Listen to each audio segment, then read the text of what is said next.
After the last several lectures, we've taken our genomes, made them into RNA, allowed epigenetics to dictate the extent to which that RNA is transcribed, translated that RNA into protein, and now we're going to address the question of how do those proteins that have been translated make their way to the appropriate locations inside the cell or outside of the cell.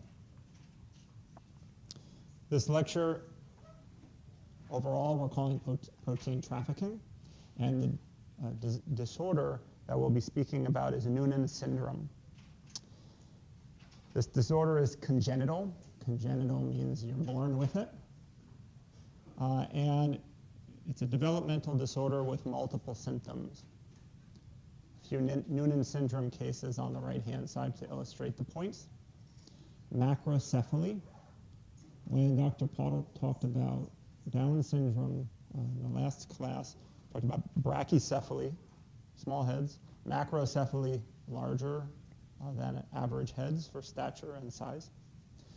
Hypertelorism, these are eyes set further apart on the face, as well as short, webbed necks down on this part of the neck. The incidence of Noonan syndrome is a few thousand, one per few thousand live births. To contextualize that, this is on the order of cystic fibrosis. And the etiology, some of these things are blue, you already know what they mean because we talked about them earlier in the class, relates to defects in a specific signaling cascade that we'll talk about in more detail when discussing cell cycle and cancer at the very end of the semester. We're going to give a preview of this and need to know for today's lecture of this cascade called the RAS-MAP kinase cascade, or RAS-MAPK. Now, in spite of these developmental symptoms, one can see them in individuals with the syndrome, the phenotypes are remarkably mild when you get an understanding of what the signaling disorder is in these individuals. There are also cardiac complications associated in Noonan syndrome patients. Those can be treated pharmacologically. And in fact, individuals with Noonan syndrome can live to into old age now as long as the cardiac complications are treated. Let's give a brief prelude to this signaling cascade to give you the prior information that you need to be able to understand what we'll be discussing today, and then set the stage for what we'll be talking about in greater detail after metabolism. The RAS-MAP kinase signaling cascade is called a cascade because there are a series of events, post-translational modifications, that occur in different categories of biomolecules, some of which you've heard about in other settings as far as the categories of them, but they're configured in a particular way here that you haven't seen before. This cascade starts from the top, and it starts with a special type of G protein, so GTP binding protein called RAS. We discussed heterotrimeric G proteins before. It's in the same category. I'll touch on briefly what the distinction is between the two.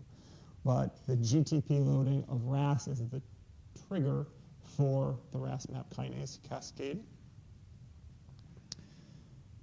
And when RAS becomes activated, it will allosterically activate a protein kinase that phosphorylates proteins on serines and threonines called RAF.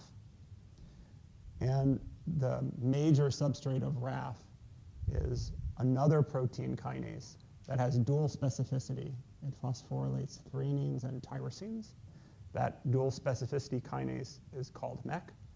And MEK is remarkably specific in its substrates. It predominantly, overwhelmingly phosphorylates one family of kinases called MAPKs, or mitogen-activated protein kinases, also serine threonine kinases. When those MAP kinases get activated, one class of preferred substrates for active MAP kinases, each one of these phosphorylation sites, I should also say, is an activating phosphorylation. So they get phosphorylated, they turn on, their enzymatic activity increases, and then they'll go and phosphorylate their downstream substrate. The downstream substrates of MAP kinases, among others, are a collection of transcription factors whose ability to promote gene transcription in the nucleus is positively regulated by phosphorylation.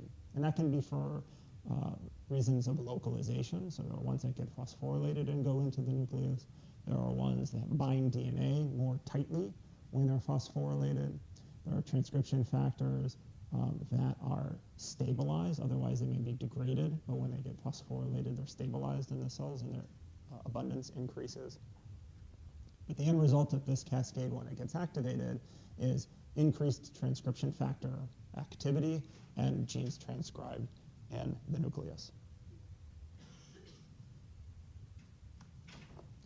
Just a few words on RAS, what you need to know for today. There'll be more on this later. Heterotrimeric G proteins and these small monomeric G proteins, they both bind GTP. They're in the active state when they're bound to GTP, and they're in the inactive state when they're bound to that GTP is hydrolyzed to GDP. Another common theme, there's differences in the kinetics and the timing, more on that later. But for today, what you need to know is that the G alpha, as well as the gamma subunit of the beta gamma, are constitutively localized to the plasma membrane, as are these monomeric G proteins. They have a tether that keeps them embedded on the surface of the inner leaflet of the plasma membrane, and we'll explain why at the end of the lecture. So, always localized at the plasma membrane. And what we'll speak about is that in Noonan syndrome, there is another protein that is aberrantly localized to the inner leaflet of the plasma membrane that gives rise to the pathology.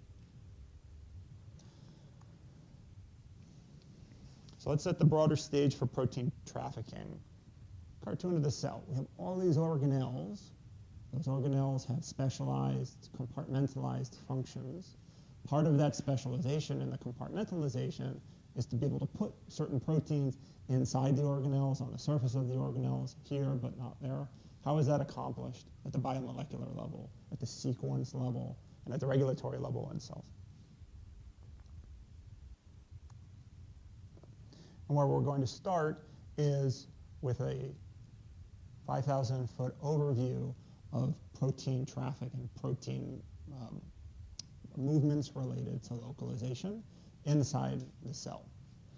Two big categories when we're talking about moving proteins out of the cell or bringing proteins into the cell. And these relate to a couple of organelles that were introduced very early on in the class, but we haven't said very much about since. When we're talking about translation of proteins that ultimately will get secreted, overall this is a form of transport inside the cell called anterograde transport. So from the site of protein synthesis, where secreted proteins are made, to all of the different places that they visit along the way to exiting the cell.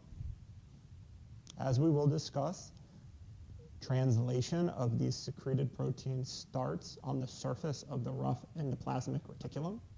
It's rough because it's studded with ribosomes, and we know that ribosomes translate genes now.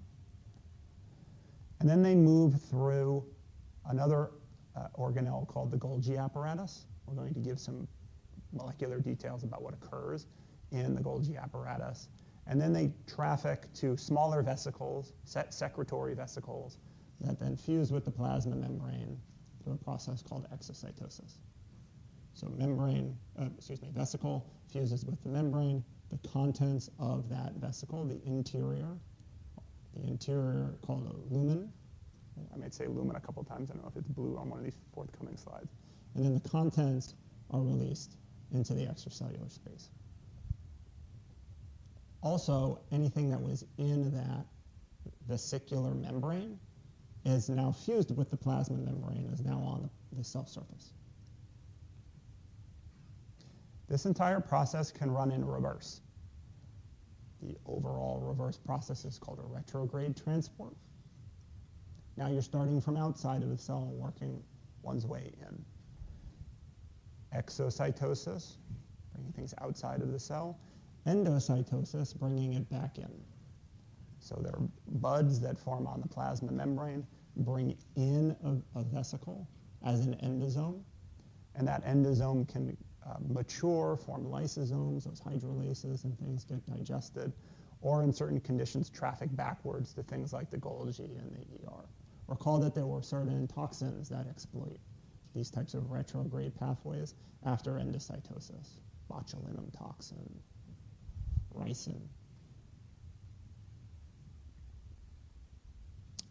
We'll zoom in to begin at this retrograde transport and endocytosis itself.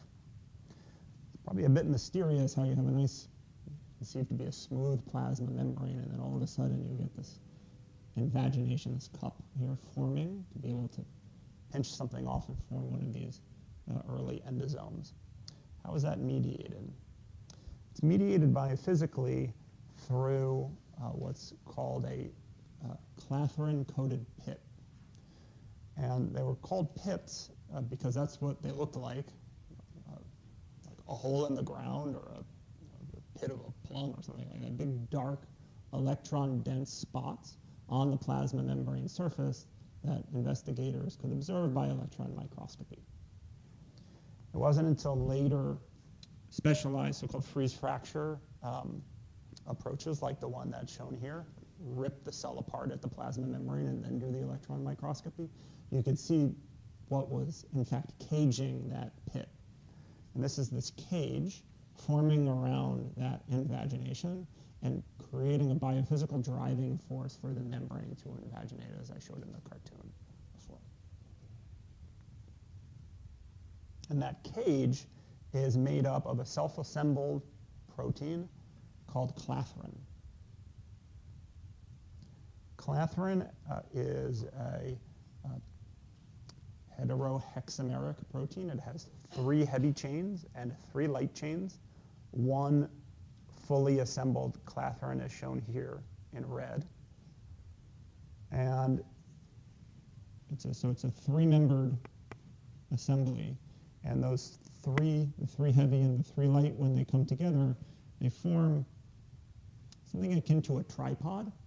Right? There's a curvature associated with it. It's not a flat triangle laid down on the slide or on a piece of paper. There's a little bit of pitch to it. And as they self-assemble on the plasma membrane, with that pitch and that curvature, you start pulling in the plasma membrane as the clathrin self-assembles. And that cage, the self-assembly of clathrin, is called a triskelion skeleton, 3-membered skeleton around the outside of the vesicle. And as the clathrin continues to assemble, you'll eventually form a whole ball, right, of the triskelion surrounding the membrane. So that gets you to the invagination step. It's initiated on the plasma membrane through a class of proteins called adapter proteins. First thing, adapter proteins refers to any category of protein that does stuff like what I'm going to describe to you. It's not unique to the clathrin-mediated. You'll hear about other adapter proteins in later lectures. But what adapter proteins are generally are proteins that are able to bring together 2 other proteins that otherwise wouldn't interact with one another. And what the adapter proteins here are bringing together is clathrin and transmembrane receptors on the plasma membrane surface that are transmitting information to the cell to internalize, to become endocytosed. An example would be a receptor binds its ligand. That ligand leads to a conformational change of the receptor on the plasma membrane surface, could activate a kinase, could give rise to some other type of molecular assembly on the plasma membrane surface, allosteric change on the intracellular domain. Any of those things could be the signal to recruit one of these adapters. And that adapter likes to bind clathrin. Now you have a lot of active receptor on the plasma membrane surface. Adapter recruited to those activated receptors, and then because the adapter is serving its adapter function, it's recruiting clathrin monomers, which are the six-membered units, to the plasma membrane. And that process of receptor activation, adapter recruitment, clathrin self-assembly is called receptor-mediated endocytosis. It's the receptor binding to its ligand that triggers the clathrin self-assembly and endocytosis.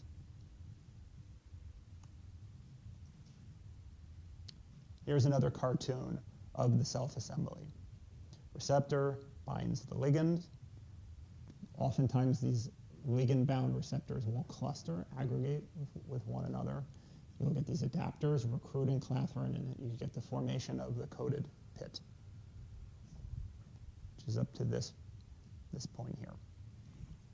However, the triskelions are only enough to form like an apple, if you will, on the interior of the membrane.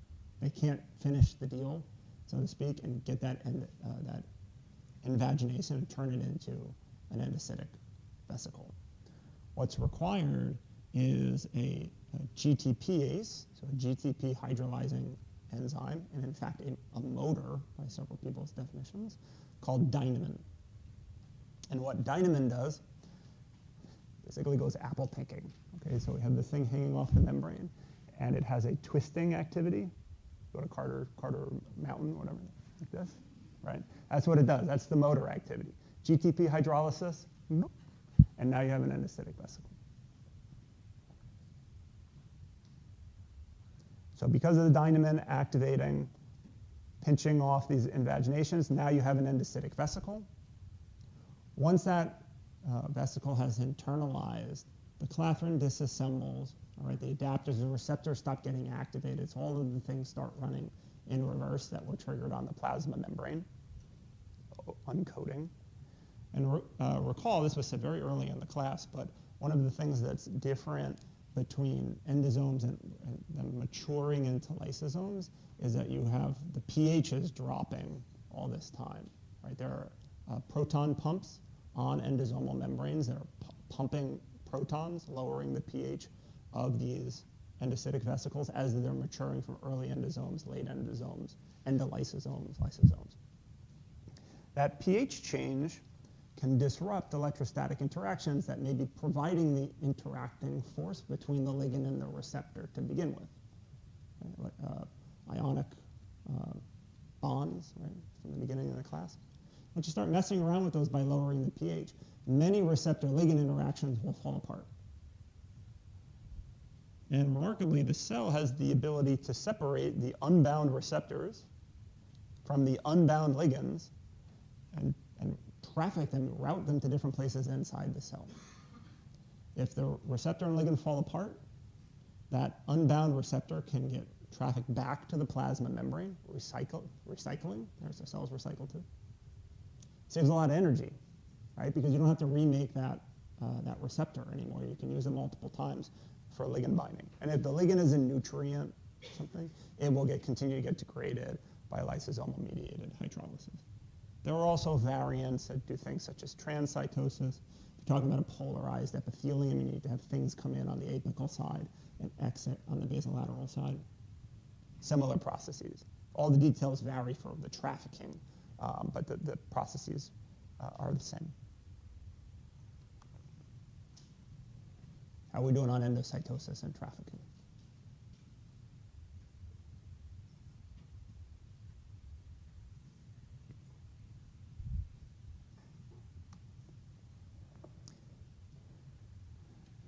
If we're ready, we'll move on now to the other side. That's essence of what you need to know for retrograde transport. Now, anterograde transport. And we're going to start with the life of a secreted or transmembrane protein, which, as I mentioned, begins at the rough ER over here.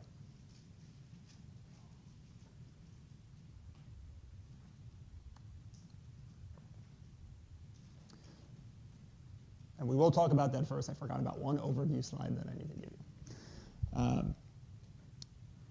there are a couple of rules of thumb for localization. We're going to do a deep dive with the ones that go out to the plasma membrane surface, but I need to step back and introduce the broad categories of ways in which proteins get moved from one location to another.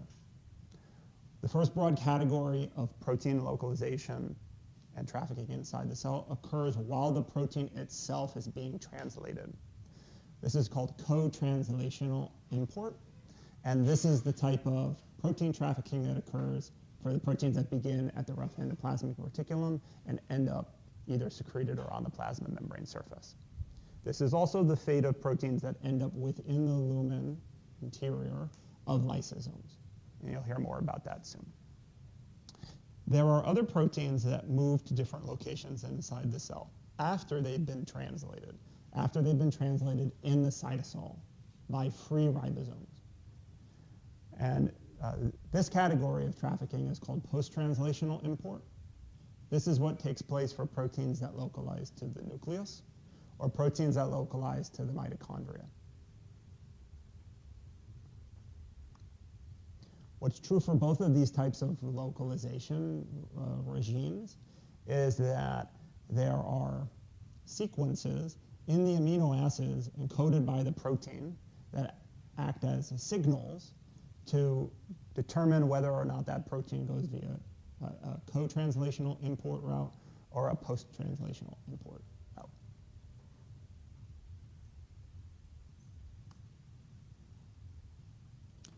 So a few quick rules of thumb here, because we say, oh, traffic here, traffic there, traffic whatever.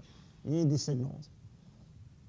If an encoded protein has none of the stuff that I'm going to talk with you about today, the protein is going to go to the cytoplasm. So default is a cytoplasmically localized protein.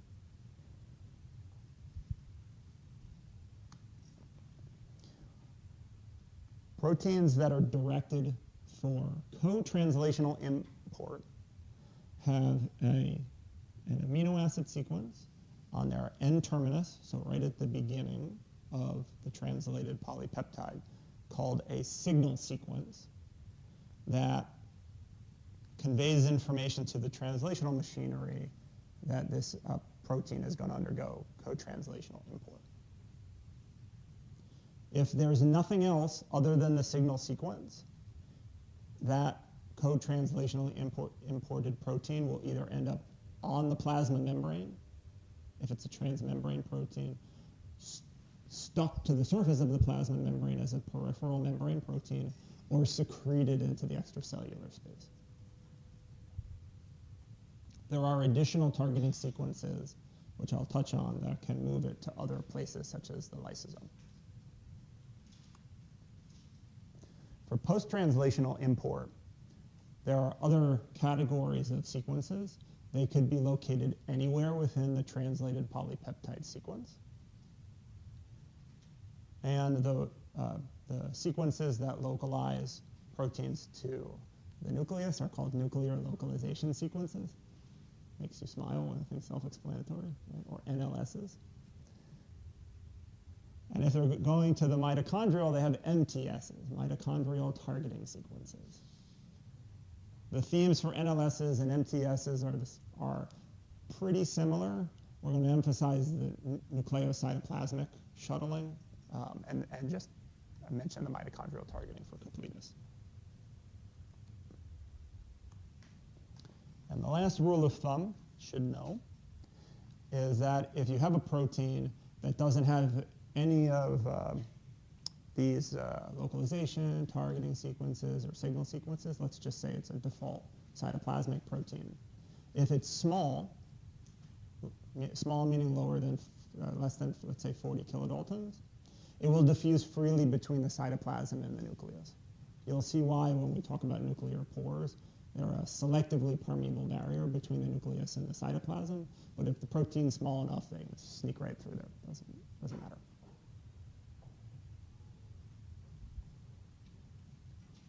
So we'll begin here with the co-translational import. It's probably the most complicated. Co-translational import.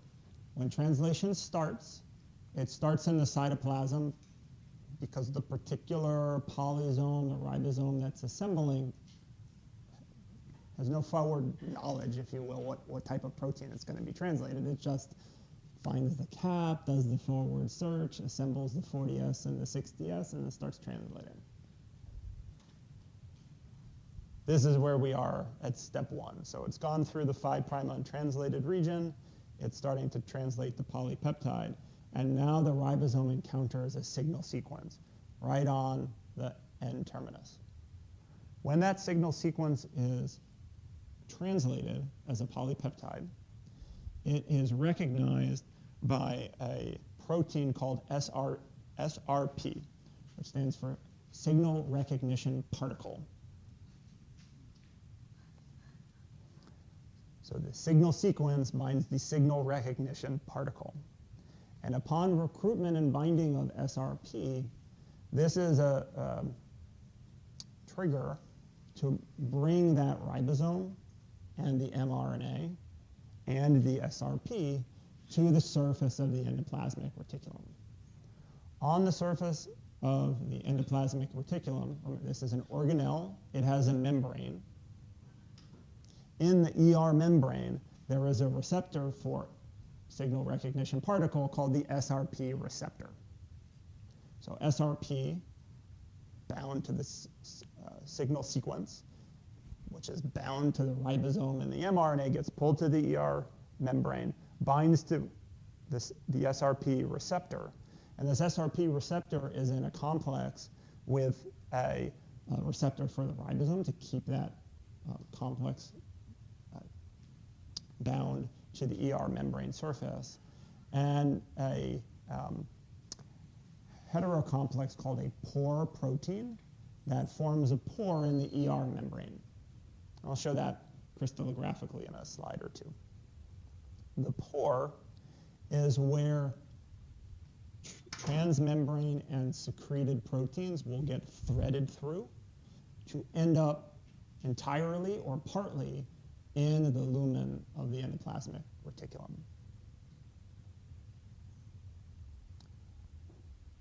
Starting from here, the SRP bound to the SRP receptor, translation continues to occur, but upon docking here, there's a GTP hydrolysis event that passes the signal sequence, signal peptide, from SRP into this pore complex. And translation now, it's threaded now in through the pore.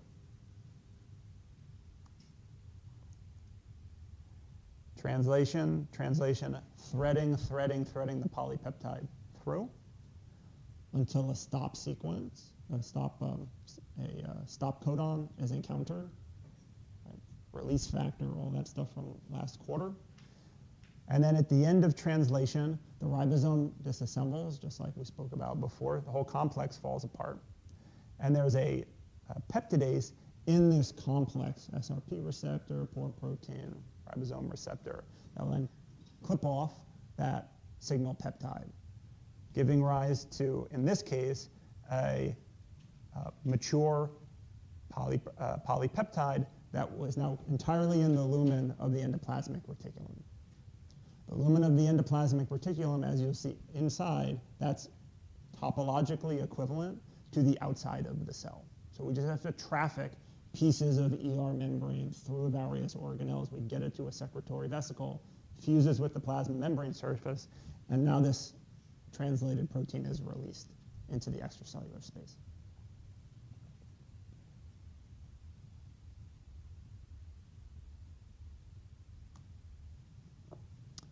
Here's what it looks like in a ribbon diagram. You've already seen these. I don't know if this works.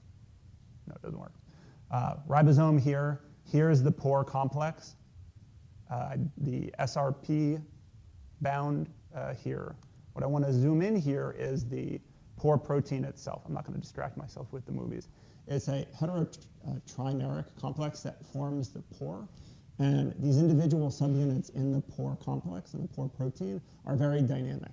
So keep that in mind when I show the subsequent cartoons, because there are things that can actually move out of the pore and into the membrane, and it's thought to relate to the conformational flexibility of these different subunits in the pore protein.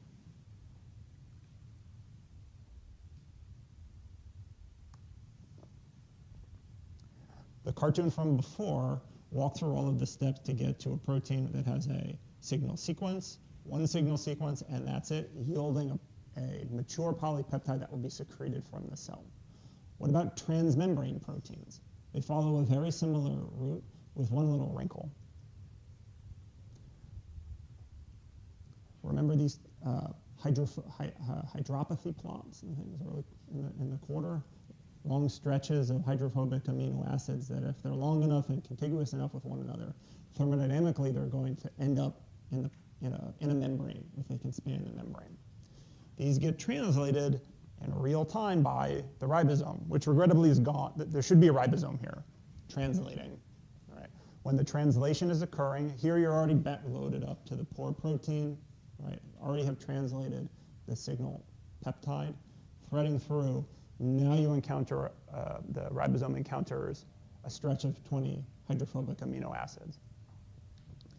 Those hydrophobic amino acids act as what's called, depending upon which jargon you're familiar with, either a stop transfer or a topogenic sequence, which means that basically stop localizing the protein where you're currently localizing it and change, from the ribosome's perspective, where you're translating the mRNA. So the ribosome would ordinarily be here, translating, hits one of these topogenic sequences. It's hydrophobic. It's not thermodynamically favorable for it to continue to get threaded into the lumen of the ER. That's just as hydrophilic of an environment as the cytoplasm.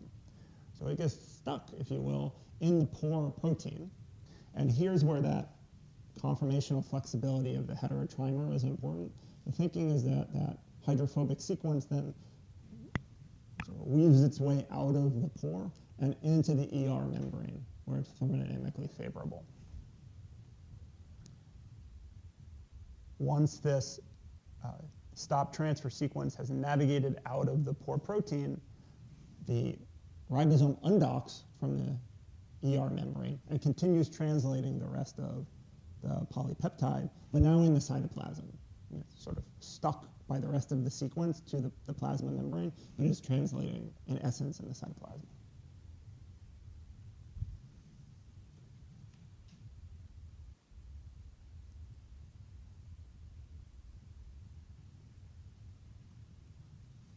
I have a lot of notes on this slide. I just want to check to make sure I got everything.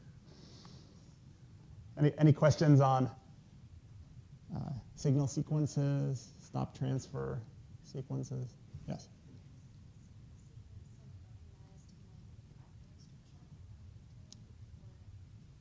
Great, good question. Is the signal sequence, that signal peptide, how is it getting recognized by SRP?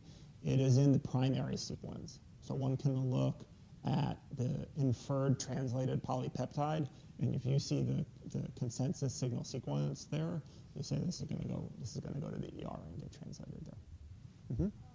This process I thought applies to transmembrane proteins, right? Another good question. There's a clarification. So you're asking, I'm talking about getting a transmembrane protein in the endoplasmic reticulum.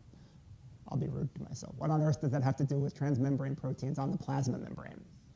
In fact, this is how the plasma membrane transmembrane proteins are translated. They start on the ER, in the ER membrane, and then as you'll see in later cartoons, you have budding events of ER membrane that go to these other organelles and eventually become secretory vesicles.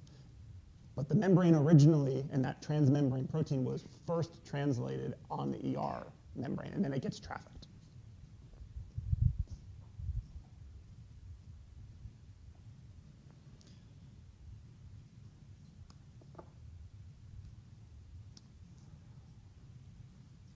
We focused on the translational events that are occurring in the rough endoplasmic reticulum. There's also a lot of things that are happening to the translated polypeptide post-translationally that are crucial for the function of the proteins after they've been translated. And these fall into different categories of what are called post-translational modifications. So post-translational means things that change the protein character after the protein translation has occurred. Separate from this slide, let me just give you a couple of examples of post-translational modifications that you already are aware of. Phosphorylation, lysine methylation, right? All those happen after the histones or the protein substrates have been translated as a post-translational modification. Here are the major categories that occur in the ER. First this is where disulfide bonds are formed. Oxidation, the free thiols on cysteines coming together to form disulfides, all the way back, lecture 1. This is where it occurs. It's an oxidizing environment.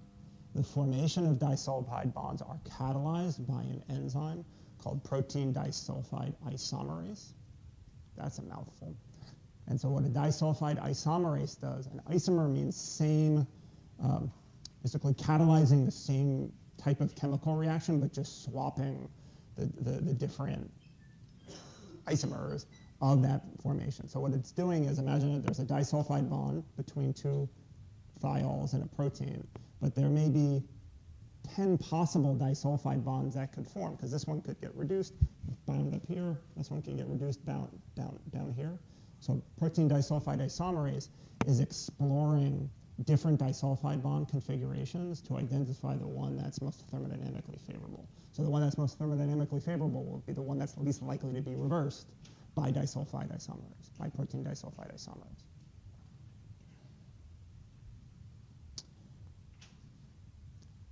Folding of secreted proteins and the extracellular domain of transmembrane proteins occurs in the lumen of the ER. Some of this is by proper disulfide bond formation. Some of it is by virtue of several of the other post-translational modifications that I'll speak about in a moment. If protein folding is screwed up, for example, if you take a cell and you just rev up the temperature much hotter than it ordinarily experiences, you've screwed with thermodynamics. All right, so T is higher than it ordinarily should be. There's more wiggle than the cell has evolved to adapt to. Protein folding will get messed up.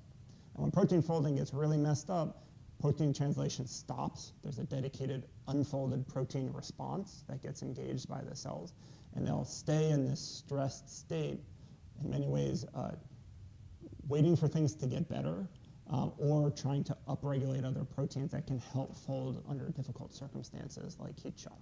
If it's too severe, the cell dies. So we have folding, disulfide bonds. Protein cleavages can occur specifically in the endoplasmic reticulum. Harken back all the way to the example of disulfide bonds that I gave to you in the first lecture. Insulin it's a secreted protein, peptide hormone, synthesized, translated on the rough ER. In the ER, it's is cleaved and then forms these disulfides to form the mature active hormone. The cleavage occurs in the ER.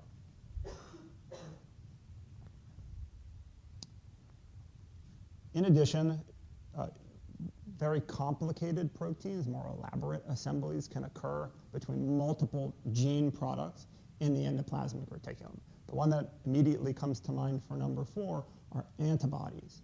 Heavy chain, light chain, 2 different loci, VJ, VDJ recombination, they get translated. The pairing of heavy and light chains with all of those intermolecular disulfide bonds, ER. And then the final thing, which you've heard nothing about up to this point, is the addition and modification of proteins with sugars, carbohydrates. And that carbohydrate modification that occurs post-translationally in the ER and later organelles, such as the Golgi apparatus, is a process called glycosylation.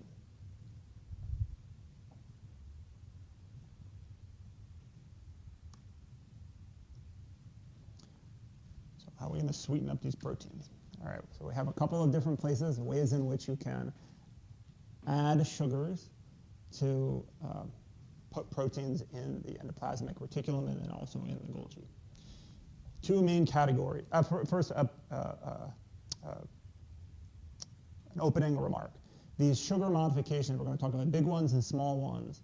None of them would be considered polymers. They're going to have a finite number of units on them, a few to maybe a dozen and a half, something like this. And so collectively, these are oligosaccharide modifications. Polysaccharides involved in metabolism. We'll talk about some of those in next week. But for these glycosylation events that occur on proteins in the ER, they are covalent modifications that occur on two residues. One is they're conjugated to the hydroxyls, O-linked glycosylation events. And it's the O, the hydroxyl, the OH, hanging off serines or threonines on the translated protein that form the site for sugar conjugation and then elaboration from there. Those glycosylation events are on the shorter end. Here's an example here, serine, hydroxyl, and then these are individual sugars. None of those are blue. It's a total acronym nightmare. If I tell you this is N-acetylgalactosamine, I haven't relayed anything, but this is what it stands for, right? Galactose, oops, N-acetylmyrrhaminic acid. But these all branch together. I'll show a cartoon of that in a moment. We can link sugars to O's. We can link sugars to free amines. And the amine that is the branch point for these so-called N-link oligosaccharides is on asparagine. You have an asparagine here. You engage a different type of sugar modifications early on. You can see this is GalNAc, this is GlicNAc, so N-acetylglucosamine. This creates a different point for these subsequent sugar modifications. They can be linear at some point. They can be branched at other points. And all of this code underneath it, you can see the alpha 2,3, beta 1, 4. The reason why protein glycosylation is kind of a mess is that each one of those sugars has a number of hydroxyl sites, O's, where you can branch things off of and do modifications on. And not only are the combinatorial complexities rather large, each individual protein that gets translated, the extent of glycosylation on that protein is not stereotyped. So you could have the same, let's give an example, insulin, right, is glycosylated. One translated polypeptide of insulin going through the ER and through the Golgi will have sugars on it. Another one that goes through the exact same cell with the same path will have a slightly different extent of sugar modifications on it. Overall, it'll be similar, but it will not be identical. And so this non-identicality of the protein modifications, if you try to study these glycosylated proteins, they usually have a broad molecular weight distribution reflecting the broad extent of sugar modifications that occurred as they were being translated.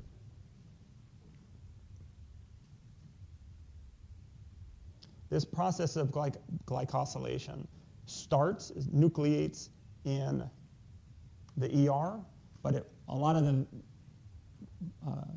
more extensive elaborations take place in the Golgi apparatus. So you start in the lumen of the ER. Once little vesicles of ER bud off of the endoplasmic reticulum and traffic to the Golgi, it's here where these more extensive addition and removal of sugars occur as one goes from the cis Golgi, which is the earlier portion of the Golgi stacks, to the medial portion to the trans Golgi. Each one of these stacks has different localization of enzymes, these sugar modifying enzymes, and the proteins are getting trafficked through them as they proceed along. At the end, there is a decision of these vesicles to be routed either to the plasma membrane, to lysosomes, more to come on that in a moment, or to these secretory vesicles, like I had said before, just to reside there and not get exocytosed unless there's a particular trigger for them to occur. Because everything that makes its way to the plasma membrane has to go through the ER and the Golgi.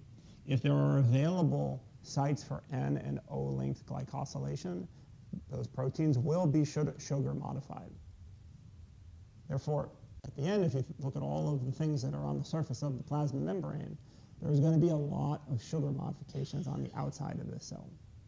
This sugar coating of the outside of the eukaryotic cells is called the glycocalyx, and it refers generally to all of the sugar-modified biomolecules that are on the outer leaflet of the plasma membrane. And that arises by virtue of the enzymes that localize to the ER and the Golgi.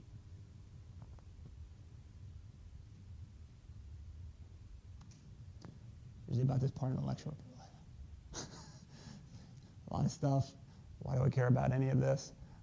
When I started lecturing it, I was also laboring through this, but this happened in my lab, and so this helped me know about glycosylation. I have to teach it to you all. And it's a nice little vignette to remind some of the things that you saw from before, immunoblotting, Western blots, protein biochemistry, all that stuff. We showed you a lot of cartoons of band, white, glows, and then you just see it. It never works out that way. Usually when you try to, you buy a $300, $400 antibody and you stain for something, we had a project interested in this secreted protein called GDF11. You do the Western blot, everything to code, immunoblotting, and you see this. What, if anything, is GDF11? So okay, let's buy another antibody, spend another $300, $400, do the experiment again, and now we see this. All right, well, all right, what do we do? Well, so fortunately what we did was we noticed that some of these, we knew that the molecular, and actually several of these, any of the places where we saw the bands didn't coincide with what the predicted molecular weight of the protein was supposed to be. So there wasn't anything that was really localized to where we were interested in. So we looked at the sequence, and it turns out that the nascent polypeptide has one site for end-linked glycosylation. Oh, there's maybe maybe we can see some hazes on there. Maybe there's a haze on the blot. We don't appreciate it. Maybe we can help clarify this. So what we did is you can take the protein extracts and treat them with a whole cocktail of enzymes called deglycosidases. I hope you can all infer what those do. They chop off all the sugars that go onto the protein, so we just deglycosidase the entire mixture. And then we run the deglycosylated mixture on the blot and see if anything changed and anything clean up.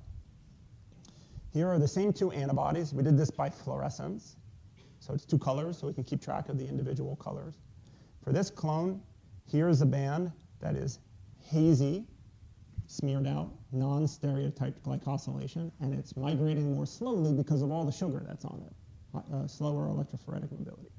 We chew away all of the sugars, and now we see a nice big fat band here, right at the predicted molecular weight of this protein. That's great. Even cooler was this monoclonal antibody, where we didn't see anything except when we deglycosylated. So when we treated with the deglycosylation mix, now the band appears, and it co-localizes perfectly with the other antibody. And so what our inference was, which we eventually published, is that all of those sugar residues were obscuring the epitope that antibody recognized. So it wants to go and get in there, but since there are all these sugars, it couldn't access the epitope on the protein that would be able to recognize it, except when we cleaved it off. And in fact, we exploited this property to use the antibody on the right-hand side in a pretty shrewd way to get indication of processing and the maturation of this factor in tumors and tissues and cells, leveraging glycosylation. All right, if that's not, I like that story. If you don't like that story, that's fine. But maybe you've heard of blood types. A, B, O, AB. These are all fundamentally glycosylation-dependent signatures, and we'll explain why. Blood type is a story of one gene and 3 variants. And so the cartoon here shows the sugar modification, and it occurs on lipids, but this sugar modification also occurs on proteins. And the gene here can come in 3 different variants. If you have and the gene is an enzyme. If you have the A allele for this enzyme, it encodes a GalNAc transferase, meaning when you have this sugar residue as a substrate, it will catalyze the covalent addition of N-acetylgalactosamine at the position that's shown here. This A allele gives rise to the A antigen and the A blood type, because this sugar scaffold here is very common, so you get a lot of A antigen on everything, your blood, your tissues, everything. Conversely, if one of your copies of this enzyme is the B allele, it doesn't encode for a GalNAc transferase, it encodes for a galactose transferase, instead putting this sugar modification on the same scaffold. If both of them are broken, if you have the allele that has a frameshift mutation in it and doesn't encode any enzyme at all, that's the O antigen, meaning you have neither this nor this, and that's why the O blood, meaning 2 copies of the O allele, can be tolerized by anybody's different blood types, because it doesn't have this epitope here that can be the target for immune attack. If you're interested about positive, negative, the rhesus factor, totally different thing. It's a chloride transporter. It's another compatibility group. But this one has to do with sugars, which is why we talk about it.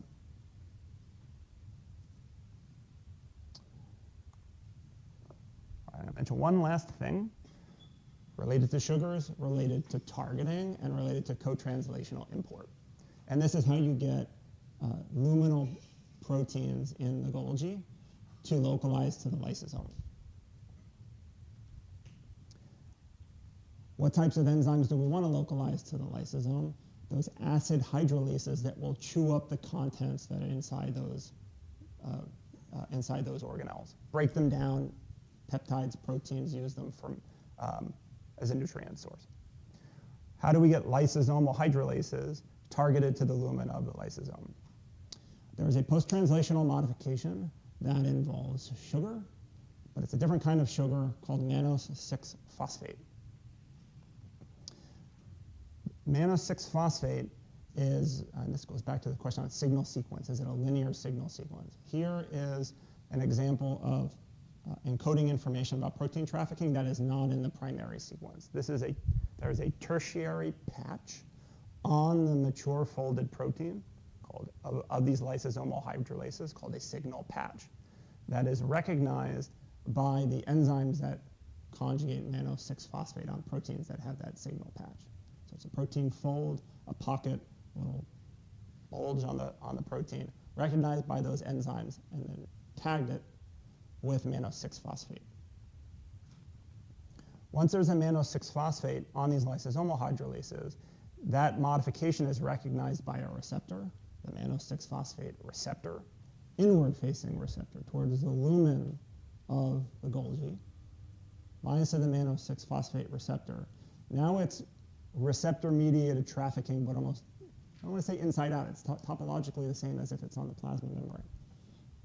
Mannose 6-phosphate binds its receptor. And now what goes on those, what assembles on those membranes, it's not clathrin, but another self-assembling protein that's important for trafficking called codomer.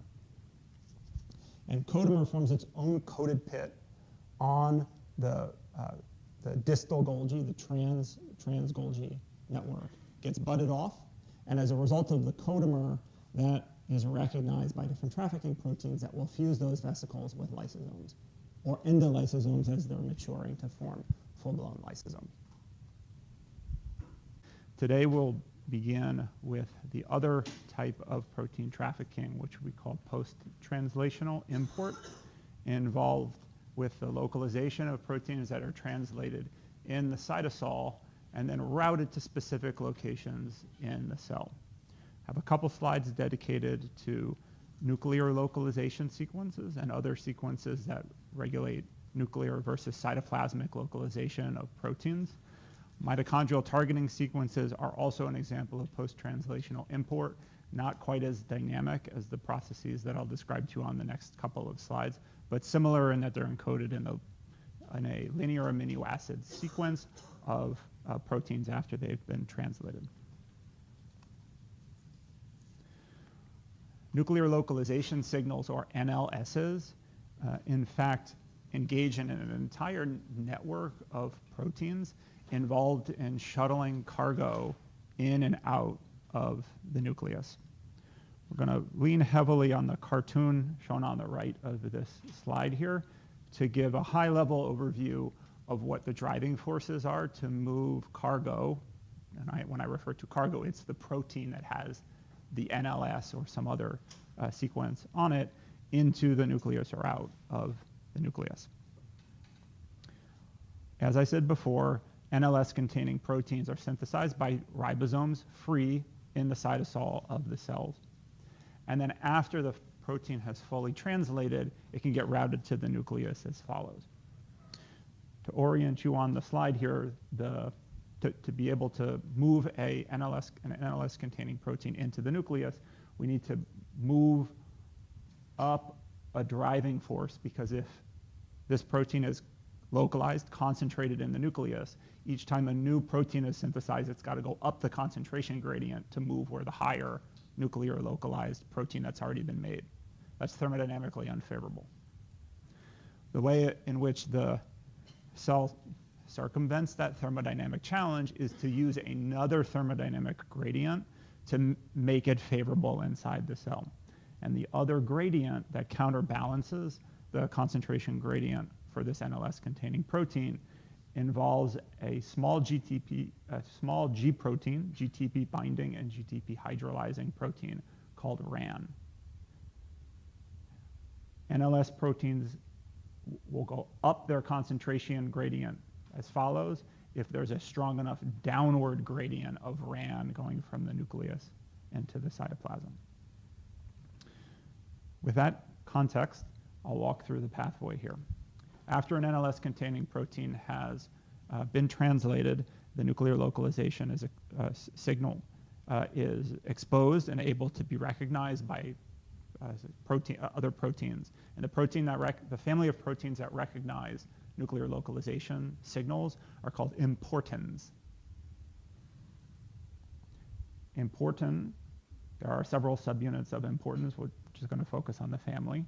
They recognize the NLS-containing protein, bind to it, and it's the importin NLS-containing protein that is moved together as a complex through this pore called the nuclear pore complex that are large holes in the nuclear envelope that enable selective transport of cargo in and out of it, provided that the protein is large enough to be filtered by the nuclear pore complex, or NPC.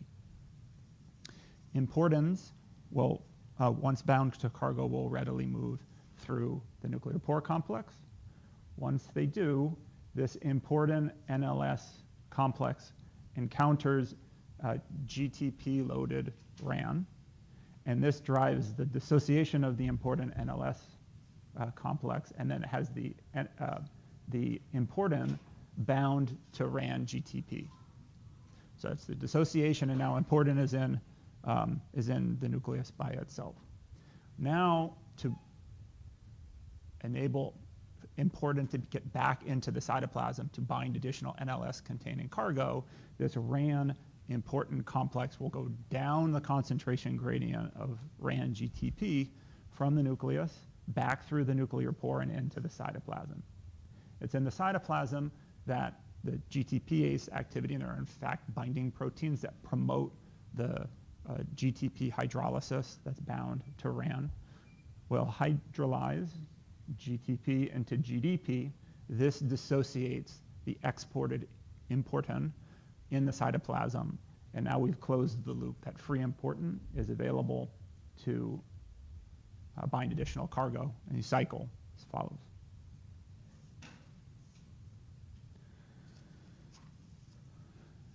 There are also circumstances where a protein may need to be excluded from the nucleus. First question might be, why? You just said it was hard to get into the nucleus. It shouldn't be hard to keep it out. Well, what happens if you have a small protein, something smaller than 40 kilodaltons, which, as I said before, will diffuse passively in and out of the nucleus? The NPC doesn't have the ability to block out that cargo. Yet it may be crucial to have this protein be exclusively localized to the cytosol. In addition, there are multiple circumstances of transcription of factors, I'll have to give you more details than that, that have both an NLS and one of these other signals to move that protein out of the nucleus in a regulated fashion. So there could be post-translational modifications that obscure or reveal certain targeting sequences, enabling dynamic regulation between the cytoplasm and the nucleus. And that export-mediated regulation is encoded by another signal that occurs post-translationally. It's in the primary sequence of the protein, and that's called a nuclear export sequence, or an NES. So NLSs drive proteins into the nucleus, NESs ship them out. And the binding events that occur with NESs are thematically similar to the binding processes that occur with NLSs. Many of the steps, though, occur in reverse, and they involve other family members in this broader family of proteins that shuttle back and forth to the nucleus. We will begin in the nucleus for this cartoon. If there's a protein that's in the nucleus that has one of these NESs, it forms a complex with, rather than an importin, with an exportin, and together with RAN-GTP in this heterotrimeric complex, gets exported out of the nucleus. Again, running down, basically hitching a ride, if you will, on the RAN-GTP gradient from inside the nucleus to outside of it. Goes outside, and all this stuff is the same. There's a protein that binds here, activates the hydrolysis of the GTP, and upon GTP hydrolysis, the complex dissembles, and then the exportin is brought back into the nucleus for another round of export.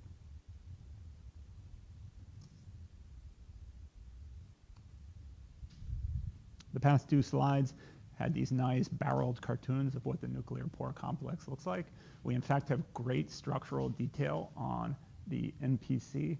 This is not even the most recent example of, this is still blobology. We have crystallographic information on all of the subunits in the assembly of the NPC. It is enormous. MDA, that's megadaltons, 50 million molecular weight.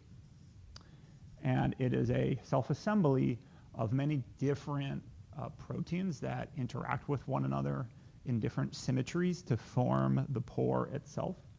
And the proteins that self-assemble and bind to and help form the nuclear pore complex are called nucleoporins, or NUPs for short. And there are several dozens of these. The exact numbers differ if you're talking about yeast or you're talking about humans, vertebrates, and invertebrates. But if you take an inventory on this, is several hundred individual protein species, complexes, and subcomplexes. Some of them are crucial for establishing the structure of the NPC. How do you get the ring? How do you get the pore?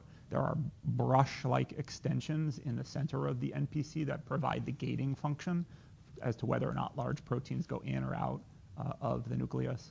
And then there are also proteins on the inner ring and the outer ring of the NPC that determine interactions with proteins such as exportins and importins to allow the cargo to move in and out. So it's a whole field of biology that people entire careers on just the nuclear pore.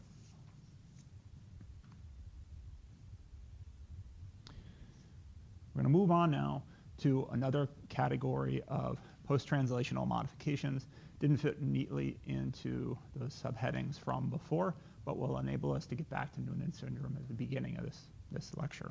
And these relate to another category of post-translational modifications that occur to different ends of a protein after it has been translated that change the biomolecular character of that protein to localize it biophysically to membranes, in essence. first category that we'll discuss is a hydrophobic modification called prenylation. And what a prenyl group are these hydrocarbons here, double bond, single bond, and then a branch here. Prenylations occur on proteins. They'll occur on any protein which at its C terminus has what's called a CAX box. And CAX is nothing more than the one-letter abbreviation for the amino acid sequence at the C terminus that will render it prenylated. C is a cysteine, A, two alanines, X is any amino acid. If there's a protein that has CAA something, it will get prenylated. If you want to prenylate a protein artificially, all you have to do is add CAAX at the C terminus and it will undergo this modification. The prenylation modification occurring on the C terminus creates a hydrophobic group on that C terminus that makes it thermodynamically favorable to wedge that prenylated protein into the inner leaflet of the plasma membrane. There are different forms of prenylation that are defined by the number of prenyl groups that are concatenated together. If there are two prenyl groups, it's called geranyllation. If you have three prenyl groups, it's called farnesylation. And heaven forbid you should have four prenyl groups, because then it's geranyllation.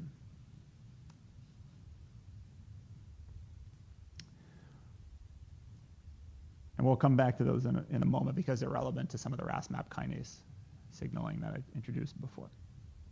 There are other modifications that I want to mention for completeness and also to get a sense that it's not just the ones that we're going to dive into greater detail are. There are also lipid modifications that will tether proteins to the outer leaflet of the plasma membrane. The major category are anchoring to glycophosphatidylainositol, thankfully called GPI. GPI-linked proteins is another C-terminal modification that will create a covalent bond between glycophosphatidylainositol, a component of cell membranes of the plasma membrane. And if there's a covalent conjugation between that and the C-terminus of the protein, that protein is going to remain on the outer leaflet of the cell unless there's some sort of lipase to chop it off.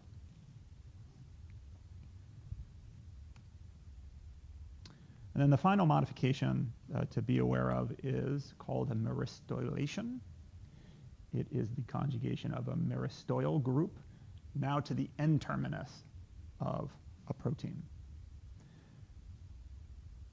These modifications localize proteins to the inner leaflet of the plasma membrane, and the myristylation motif that drives myristylation is different. Methionine, the start methionine, and a serine. If you have methionine, serine is a candidate for myristylation.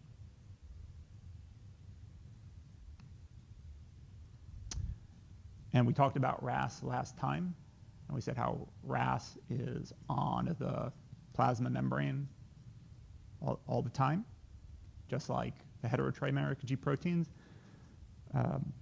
RAS is on the plasma membrane because it is farnesylated.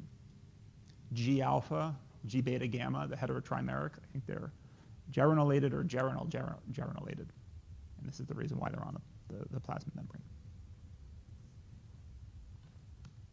When prenylation occurs on that CAX box, the cysteine plays a critically important role. There are enzymes that do these conjugation events. I'm not going to dive into those. But the essence of that enzyme catalyzed reaction is that the free thiol on that cysteine now creates a thioether bond with the prenyl groups, farnesylated, geranylated, et cetera. And that creates a stable covalent linkage that will place that prenylated protein on the plasma membrane as follows. It wedges right in there with the long chain aliphatics of phospholipids.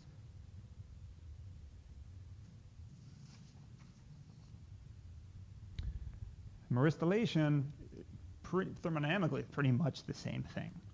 The chemical substrate that's conjugated to the N-terminus of the protein is different. It's myristic acid. But at the end of bringing that myristoyl group to the N-terminus, catalyzed by the indicated enzyme on the slide, you now have this hydrophobic prong on the N-terminus of the protein that is most likely to go to the inner leaf of the plasma membrane to be most thermodynamically stable. And it's the myristylation pathway and the modification that'll enable us to circle back to Noonan syndrome and the RAS-MAP kinase cascade. And the reason is that in a subset of individuals with Noonan syndrome, there is a specific mutation in a scaffold protein, more to come on that in a moment, called SHOC2. And we'll speak about what the mutation is in a moment, but I want to say what scaffold proteins do. We introduced at a high level the RAS-MAP kinase pathway, the gestalt of it, RAS to RAF, MEK and ERK, and kinase to kinase, kinase to kinase. RAS, as I mentioned, because of its farnesylation, is at the plasma membrane. And it needs to be near the plasma membrane to interact with receptors to become GTP loaded to begin with. RAF, the first kinase in the cascade, is not a plasma membrane localized protein. It's in the cytosol, but it can be recruited to the plasma membrane. It can be perchance near the plasma membrane so that RAS can activate it. So RAS will allosterically activate RAF on its own, but the interaction of RAS and RAF can be aided if there's a third protein that binds each of them, and by binding each of them helps the two proteins to interact more effectively with one another. This is the essence of a scaffolding function. And I'm going to draw some things on the board here because there's oftentimes confusion between adapter proteins, when we talked about clathrin-coated pits and other adapter type of processes, and distinguishing that from scaffolds, because they both appear to bind to other different things, but the terminology conveys a certain meaning. Adapters, as you saw on the earlier slides, co-localize two different proteins, but those two proteins don't necessarily need to have any chemical interaction with one another. And so if there's a protein A and it's located somewhere, and there's a protein C that you want to localize to protein A, you can get an adapter B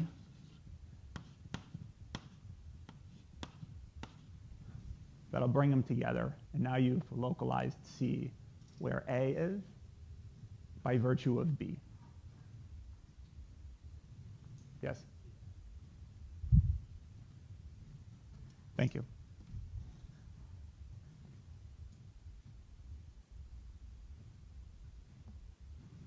Better?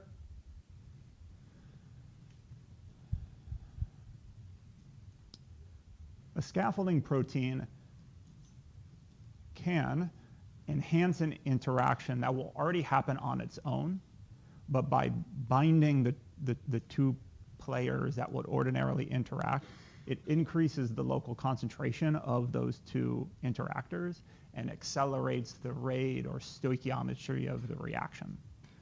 Often the way that these are drawn is now let's say that A will react with C. You can put those two in a test tube and the reaction will occur. But if you add in B,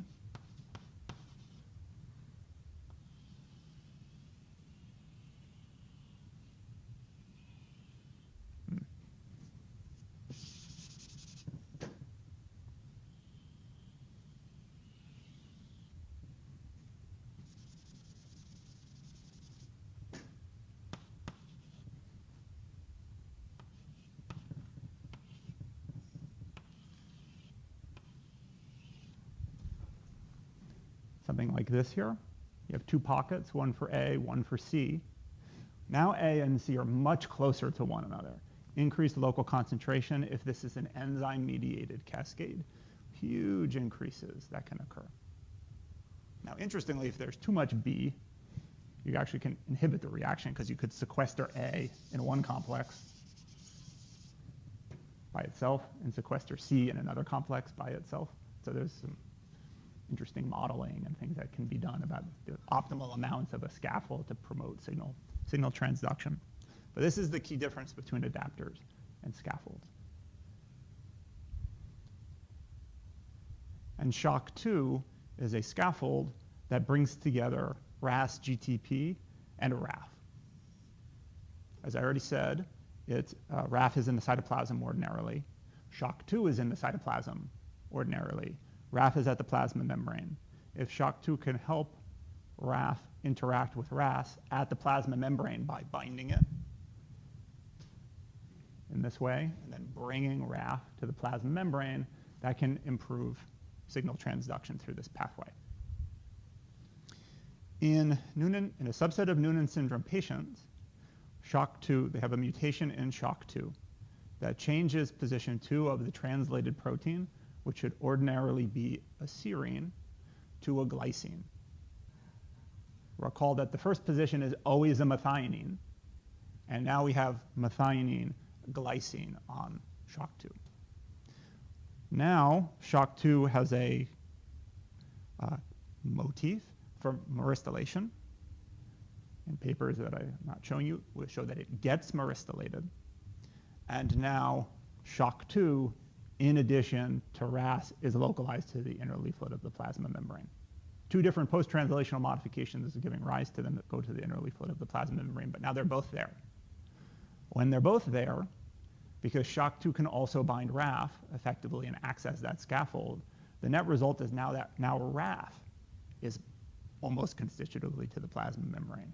And chemical reactions, binding events happen very fast, much more rapidly on a surface than they do in solution, like in the cytoplasm.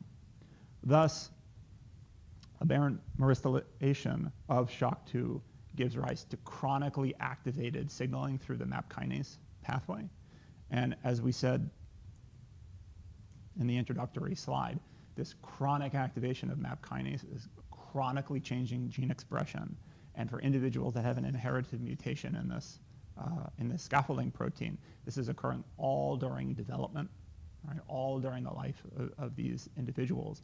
And this has impacts on body patterning. All of the defects that I had talked about before determines where different tissues grow, how they organize, and it's a result of this one mutation altering the localization of this one protein in a key cascade for development and regulation. If you're interested in some of these things, Professor Saucerman in our own department has had projects involved with protein localization and traffic. And then in cell biology here, David Castle is interested in some of that membrane recycling, protein sorting that I talked about earlier.